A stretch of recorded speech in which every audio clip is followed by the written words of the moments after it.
In 9.4, we apply what we learned in 9.3 on solving separable differential equations. We look at population growth, and so we're going to see, you'll probably see population growth modeled in a different way than you've seen it in previous courses. We talk about population growth all the way back into algebra. So let's see if we can advance our theories here with differential equations, and we definitely can. Okay, so our book talks about two types of population growth. This one, the first one, is a very familiar model. We call it exponential growth. Our textbook happens to refer to it as natural growth. I don't know why. There's nothing quite natural about this. Maybe they're just thinking in nature things grow this way. And you see a picture of it down below. This is a good model for short-term growth. Why is exponential growth only a good model in the short term and not the long term? Okay, so this is the type of model we've seen all the way back into pre-calc, maybe even before that. So you say, okay, so we've got population size versus time. So you'll have some initial population size. So you can't start at zero, so you got to start somewhere. And then it's just going to grow upwards like an exponential graph will. So you think, okay, so why is this only good for short term? Well, for a while it makes sense and it would model what you would really see in nature. But after some period of time, it starts to get pretty unrealistic and absurd. The exponential growth model would say that a population will grow and grow and grow. There's no bounds. It's just going to get bigger and bigger and bigger. Not only that, but the population growth, like how fast it's growing, gets faster and faster and faster. So this population size is just going to shoot up and up and up and up forever. And we probably recognize those things even in pre-calc that that's not very good after a certain position on our time scale. It's only good for the short term. Okay, so we're going to advance this model in just a moment. By the way, this would be the differential equation that depicts what's happening here. So let's just talk about that very briefly. dp over dt equals k times p. So p represents your population size here on the y-axis. T is time. So this is saying the rate of change of your population is some constant times your population size. In other words, if your population is small, then your rate of growth is small. But if your population is big, then your rate of growth is very big as well. It's just some multiple of k that you take by your population size to see how fast your population is increasing. So if p is small, dp over dt is small. But if p is big, then dp over dt is big, and it will give you this sort of a graph. Again, makes sense for the short term, not the long term. Okay, so how can we take this to another level? Here's the second model that is described in the book, and actually as far as what we do in this course, we're exclusively going to do problems with number 2. It's the logistic growth model.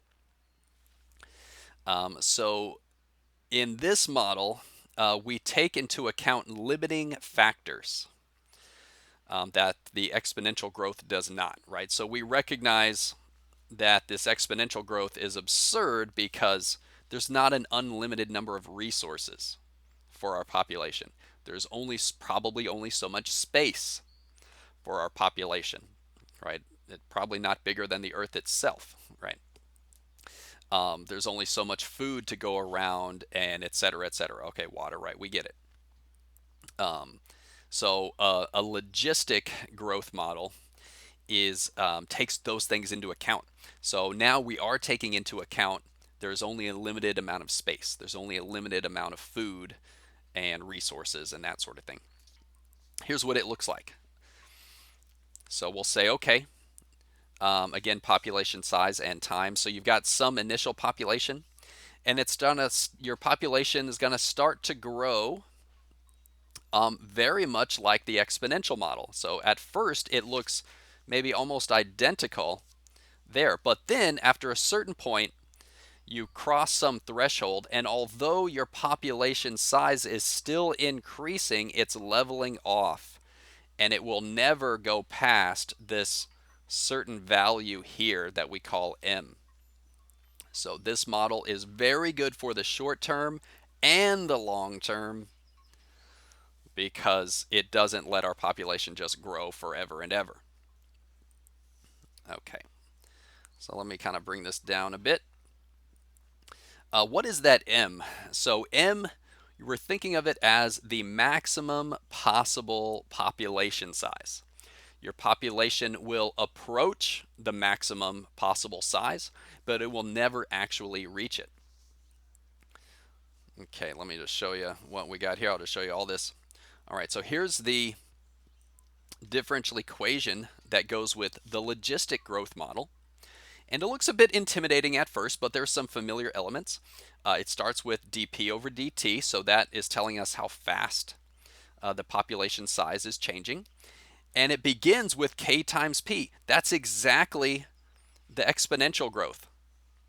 But now for logistic, we're going to now attach this extra piece that's going to account for it leveling back off. Okay, 1 minus p over m. And m we call the carrying capacity. That's the technical term we give for the maximum possible population, the carrying capacity. Okay, let's just talk for a moment. Why would adding this extra bit cause the graph to kind of, go inside out, if you will? It's kind of like, it's still, the population size is still going up. We're still increasing in size, but it's leveling off. Okay, so 1 minus p over m. So imagine that your population p is small. So it's down near here. It's small compared to m, right? M is way up here. At first, our population is down here. If p is small compared to m, then when we subtract, that's still a value very close to 1, maybe a little bit less than 1.